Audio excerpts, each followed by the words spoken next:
All right, AC, coming right back to you. Let's talk about the Warriors. Klay Thompson doesn't close the game. They have a conversation about it. Draymond Green is questionable right now as we record this on Tuesday night on the injury report. Keep an eye there. Why do you like the Warriors here minus the one?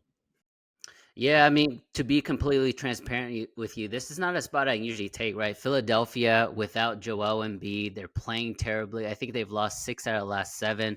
It's not a team you want to back, but those are the particular, potential spots that I like. But I just think that the Warriors have turned a corner, especially Jonathan Kuminga. I think Kuminga has been really, really good recently.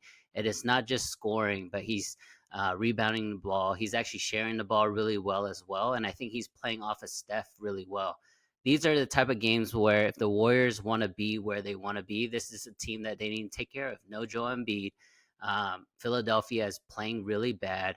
This is the first game of a back-to-back for Golden State. They have to play in Philly tonight, and then they play in Indiana, on Thursday night. So they need to take care of business early and often in this one. I just think the Warriors are the play here. They're a small favorite, which is somewhat something I don't really like, but I think it's a spot. So I think they not only cover the 1.5, but I think if they win, this is going to be a blowout.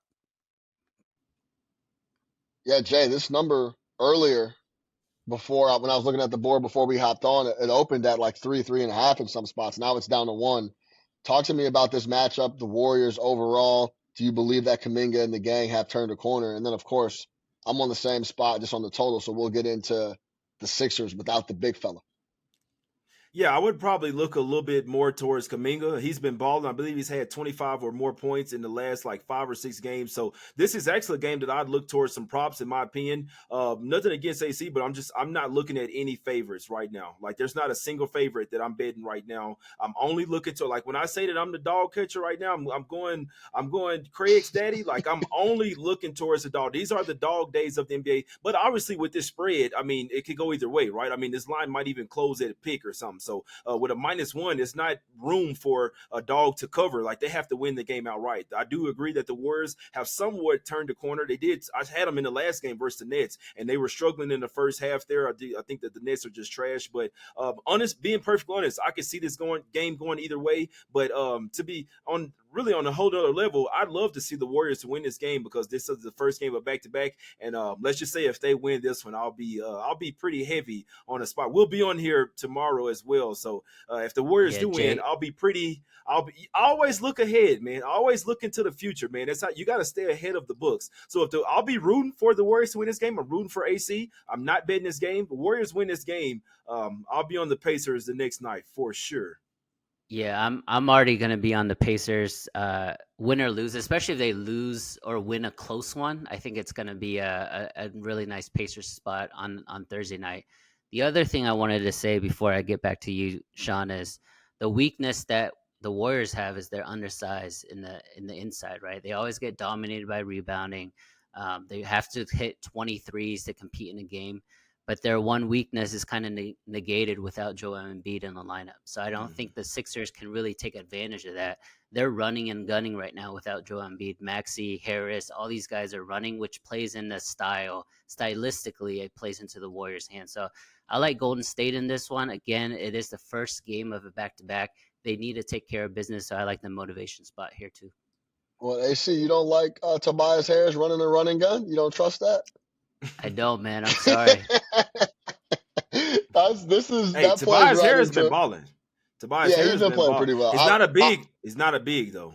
He's not a big I guy. have I got a personal thing against Tobias. I just feel like over the years he has been the missing piece of a lot of teams he's been on, and he just hasn't shown up and brought that game that I know he's capable of. Because you see when he does go crazy, it's like, yo, where is this guy all the time?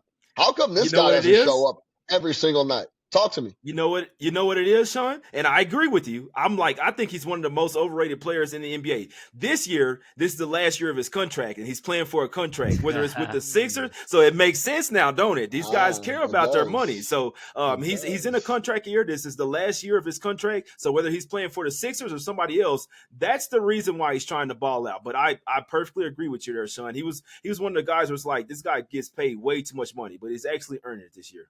They Yeah, just need to no question. reunite Bobby and Toby. That was peak Tobias Harris, in my opinion. Yeah, that's a fact.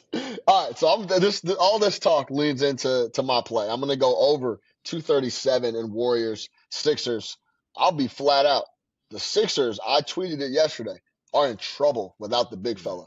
I have seen it at some books as high as minus 155 for them to play in the play-in. So, in other words, they're getting ready to drop 3-4 slots into that 7, 8, 9 range potentially. Orlando, potentially Miami could get it together and move up.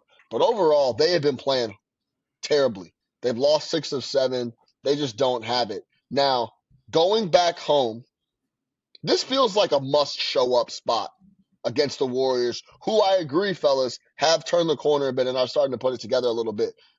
Clay, yeah, you're not finishing a game because you're not supposed to be finishing anymore. It's just what it is. It's a very tough pill to swallow, Hey, but props to he's not Steve their Kerr, best man. option to close. Yeah, facts. Yeah, props So to Steve Kerr. once Steve made that decision and things like that are starting to happen, and they're playing better ball overall. So combined with Philly losing 6 of 7, going home, it just feels like a must show up spot against the Warriors, and the Warriors playing really well. I believe this number is too short. I believe this game is going to be in the 240s. Overall, Philly has been the best over team in the NBA. And you want to talk about the last 14. They're 10-4 to the over the last 14. The Warriors are 11-5 to the over in their last 16. If you go and start looking at and talking defensive rating over the last 15 games, both of these teams bottom half of the 20s, mid 20s on defensive rating last handful of games, especially when Joel Embiid goes out. They have absolutely no answer down there for anybody. Now, combined with all that, they've been over teams all year. Now combined with Joel off the floor, combined with potentially Draymond not going, I like the over in this spot, 237. I think Philly shows up. I'm not sure if they're going to win.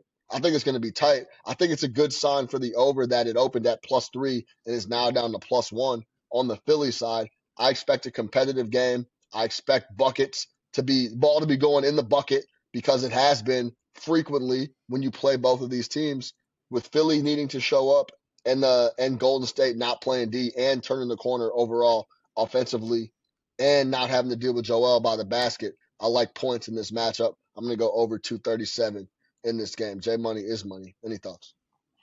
Yeah, I can't talk you off. I mean, these are two over teams right now. The Sixers don't really, they're running and gunning. I would like to lean towards Tyrese Maxey points here. He's coming off a bad game where he only shot 6 for 16 and only had 15 points. But also on the other hand, teams are noticing. Let's blitz Maxey coming off the pick and roll, right? Let's double team him and make the rest of the team beat us. And that's the script right now to beat the Sixers. But I want to go back on some because like I'd like to say I lean to the Sixers. Now, first off, I hope this game goes in a double overtime. First off, I'll tell you that. Like I would love that. But the Sixers are just down in the dumps right now, man. And I talked about this earlier on Green Dot Daily. I'm really worried about the mindset of the players on the Philadelphia 76ers. That's one thing that I really tried to get into. Once I started getting into the mindset of these players, that's when I really started to make a lot of money in the NBA. You may not get Embiid back for the regular season, and if you don't get him back for the regular season, I mean, you could really mess around and not even make the playoffs. You see what I'm saying? So I know that he's going to be out for 4 weeks or be reevaluated in 4 weeks. That doesn't mean he's going to be back. He still has to ramp up. They're just checking in on him after 4 weeks. You see what I'm saying?